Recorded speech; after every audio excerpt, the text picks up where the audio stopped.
Hello Physical Fiends, it's Jordan here with an interesting video with a couple of games recently being announced as getting delisted from the eShop, and the only future way to purchase them is via the leftover physical copies. I thought I'd do a little video about all the games that have physical releases but are no longer available on the eShop, therefore are currently physical only games. I thought the list would be about 10 games or so, but the more I looked, the more I found. And I'm not claiming this to be like a definitive list of every delisted or physical only game. This was just a casual bit of research, but it's quite surprising how many there are. Needless to say, many of these games, despite having physical releases, due to their age and time in the market, finding a jolly old brand spanking new sealed copy that your butler can polish for you might not be easy, but in the description and pinned comment, I've linked some of them that are still available for purchase via non-third party sellers. Purchases via those links massively help support me, and I thank you so much from the bottom of my heart. Let's jump in. RXN Raijin was one of the games that first brought this situation to my attention many years ago, because the physical release for this was a very early Play Asia/East Asia soft exclusive, and it was before I started collecting those games. Thankfully, my man Brent McLean, my executive producer, was kind enough to sell me his copy after I missed out. But for those who just want to play a shmup, the expiring license of the game meant that there was no chance of a reprint like many other Play Asia exclusives. The game disappeared from everywhere like a ghost, and there is no sign of it ever returning. Grabbing a copy off eBay will set you about $150 back. Not great. Shikhondo Soul Eater is another Play Asia exclusive that eventually disappeared off the eShop, but at least with this one, we had a fair warning about it, and just before the expiring of the license, East Asia Soft did one final reprint. Now that was a few years ago at this point, so that reprint has also sold out. I think the reasoning behind the delisting is because the game got a remixed edition from a different publisher over on Steam. However, there is no sign of that coming to the Switch, never mind physically. The game itself is an okay shooter, more style over substance. God Wars is a pretty big physical only game now, one of the few kind of success stories, or perhaps one with a silver lining of sorts. I don't really know how to describe it, but this was a game published by NIS America, a strategy RPG that plays a bit like Final Fantasy Tactics, not as good of course, but a pretty decent one, very full time. It's a big game. It's actually the definitive edition over the Vita release. When NIS America's license ran out, they did warn everyone, and even better, they did a nice chunky physical reprint before they were no longer allowed to do so. As a result, if you check the links down below in the pinned comment and description, you'll see that it's still readily available via VGP and for a reasonable price. If you purchase via that link, that massively helps support me, and I thank you ever so much. The Lost Child is a similar situation, although sadly, it was a far more forgotten casualty since, unlike God Wars, this NIS America game did not get a final reprint before their license ran out. Why? I have no idea. I know this was already a fairly expensive game and more niche, but this was quietly buried without much mourning. You'll be lucky to find a brand new physical copy for less than $100 these days. Sega Genesis Classics is the most recent casualty, being delisted from absolutely everywhere. I know some people will not care for its loss with evidence of poor emulation, especially when it comes to those games where frames and input delays are very detrimental to the experience, but 50 games on the cartridge was really good value for money, and there was tons of quality titles. Of course, since it's Sega, they'll be working on something else, like some other kind of product similar to this, because they will sell Mega Drive games until the universe implodes. But will that product ever be on the Switch? Who knows? Plus, this is currently much cheaper than whatever they're hypothetically working on right now. Check the links below, hopefully you can still grab a physical copy. Mistover is one of those import-exclusive, physical-only releases. It did have English. This game released physically in Japan, Asia, and Korea, and despite hanging around like a bad fart for a few years, once wind of the game's complete deletion from the internet came about, the last of the stock quickly sold out.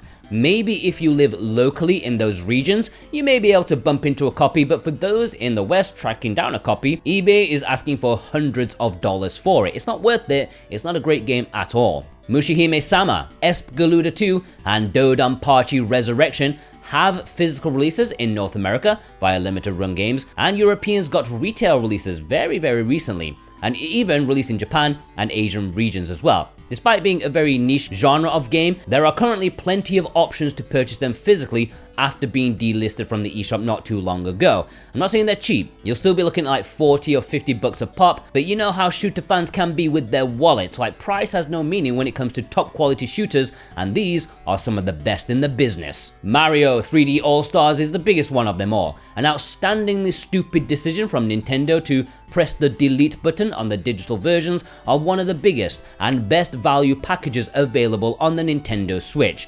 3 of the best 3D platformers of all time. Of course you want them, and any Johnny-come-lately Switch owners now cannot own them. Not digitally, and most of them not physically either. Well, okay, prices aren't as mental as they used to be, but I don't think anyone is going to be proud of paying slightly under $100 to own this on their Nintendo Switch physically. Classic games, and should be more available. Football Manager Touch 2023 may not surprise many. I think the only surprise is that there is a physical release of this, because yes, there was a physical release in Asian regions. When Football Manager 2024 came along, it's become the norm that, you know, the previous year's sports title will be delisted, and that's the case, and probably will be the case when 2025 comes along and decapitates the current release, which in turn will then become a physical only game, because yes, again, that one also got an Asian physical release with English. I popped links down below for that as well if you want to prepare in advance. It's gonna go eventually.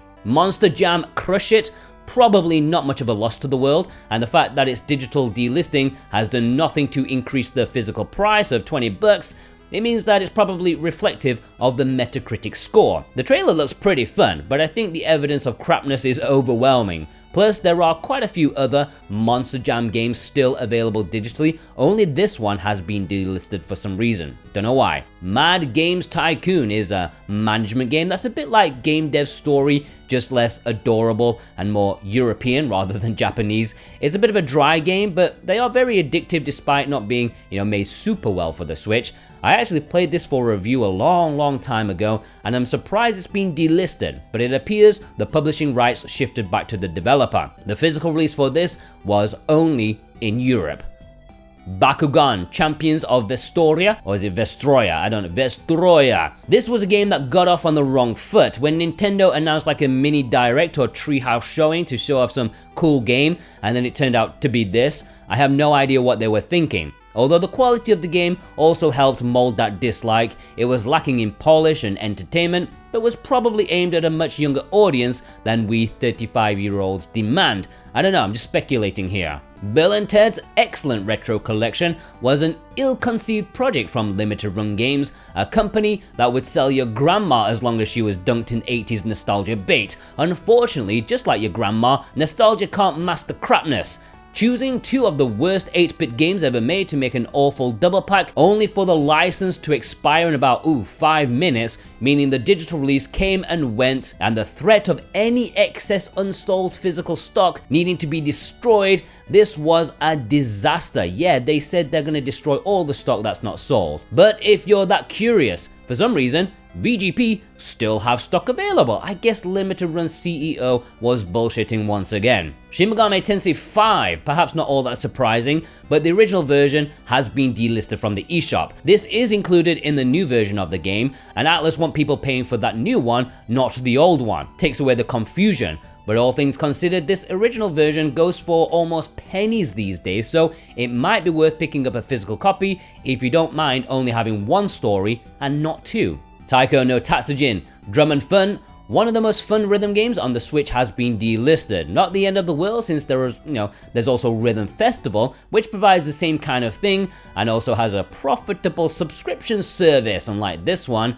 I wonder why this one was delisted. This was not released physically in North America, but it was in Europe and Asian regions.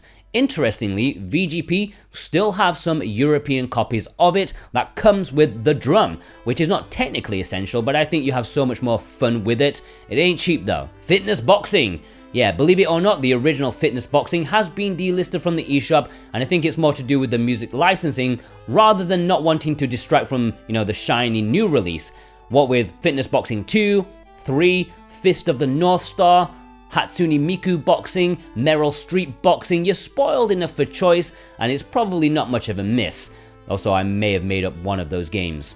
Killer Queen Black is a game that is dead in the water pretty much. It took a long time to get ported to the Switch. I don't think it was very successful. And then the online was killed off. I believe you can still play couch co-op or multiplayer for this competitive arcade style game, and it's usually been sold for like $10 or so, whatever now. So you can still get something out of it for a fairly cheap price. Friday the 13th, the game, on the other hand, may not be so lucky. I believe this game is entirely 100% online multiplayer focused, and with the servers being annihilated due to expiring licenses, there's no need to pick up this one. In fact, you should probably avoid it altogether, since you can't even use the Switch cartridge as a drink coaster. Maybe something to, prop up a wobbly table, I don't know. Roller Coaster Tycoon Adventures was delisted from the eShop, kind of for a good reason, I suppose, because recently we got a newer version called the Deluxe Edition, which itself also got a physical release. If you missed games like Theme Park, then you should probably give the Deluxe Edition a purchase rather than the standard one. But, if you find it cheap, why not? Jump Force, I don't know exactly why, but it's a game that's been delisted everywhere.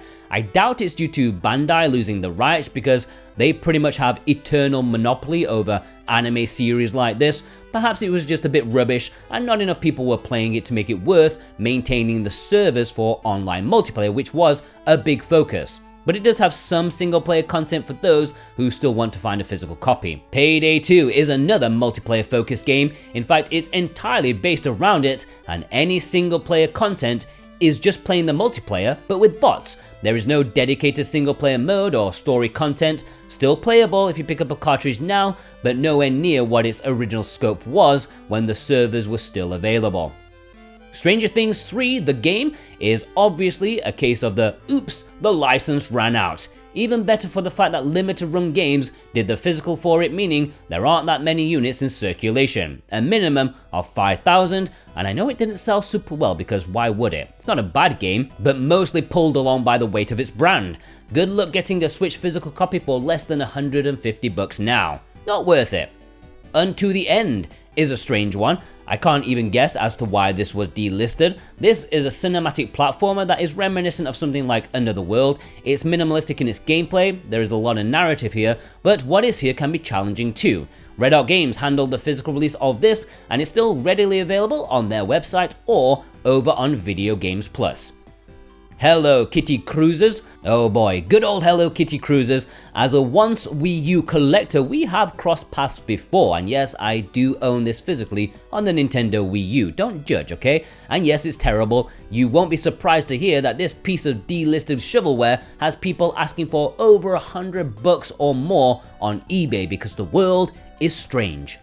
Minecraft Story Mode, the complete adventure. I guess this was part of when Telltale Games went tits up and delisted most of their games, and I guess this was one of them that didn't come back when the company got Phoenixed the hell back up or whatever happened. It's a Telltale's games, but with Minecraft. Sounds like a combination that wouldn't mix well, but I heard it's pretty good if you like Minecraft. Wild Card Football. The faces of these famous people have expiry dates, which sounds like a bit of a premise of a Black Mirror episode, but no, it's a fact of life in the video game industry. I'm guessing the famous people in this game had contracts, and the developer had no desire to extend them for this throwaway football game. Warlocks 2 Godslayers is another game that Red Art Games published physically, and yet has been delisted from the eShop.